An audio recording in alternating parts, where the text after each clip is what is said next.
Bonjour à tous et merci de nous retrouver pour le dernier numéro de la revue des Unes de cette semaine. Le programme présidentiel de logement socio-économique est désormais dans sa phase concrète. Après Grand Bassam la semaine dernière, le Premier ministre Robert Begré-Mambé a remis les clés de 1302 logements à des souscripteurs de ce programme dans la commune de Bingerville hier. Et à cette occasion, le chef du gouvernement, qui est cité par le quotidien Le Mandat, a dit que pour chaque type de logement, qu'il soit social, économique, moyen standing ou grand standing, l'État a apporté son aide pour réduire le coût d'achat. Il donne ainsi la possibilité à ceux qui veulent acquérir ces maisons de ne plus s'endetter, mais de payer le loyer pendant 15, 20, voire 25 ans et ensuite en devenir propriétaire. Le Patriote nous apprend que l'armée ivoirienne possède désormais sa propre unité d'immatriculation de ses véhicules.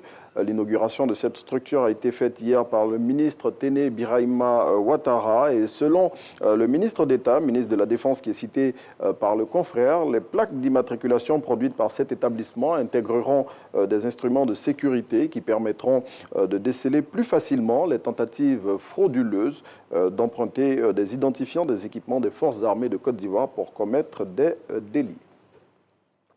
C'est demain, 1er mars 2025, que démarre la période de jeûne musulman et à ce sujet, le gouvernement rassure sur la disponibilité des produits de grande consommation tels que le riz, l'huile ou encore le sucre qui est très utilisé en cette période.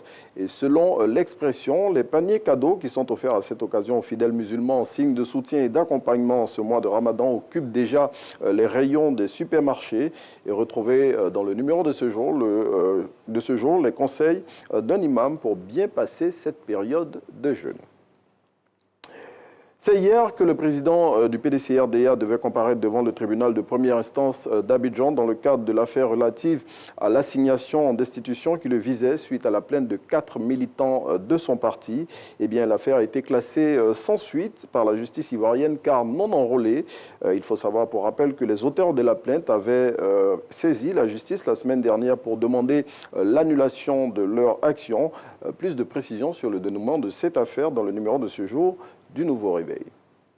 Et puis Igbiche en remet une couche sur l'affaire d'expropriation de terrains qui occupe tous les débats actuellement dans notre pays. Et au regard de tous les rebondissements et de nouvelles révélations presque quotidiennes depuis le déclenchement de ces affaires, pour l'hebdomadaire satirique, avoir un arrêté de concession définitive en Côte d'Ivoire aujourd'hui ne donne plus la garantie à une personne d'être la propriétaire exclusive d'un terrain. Allez, c'est ici qu'on referme la revue des Unes pour cette semaine et on se retrouve dès lundi pour d'autres numéros. Pour l'heure, on vous laisse en compagnie de Thierry Anjoua.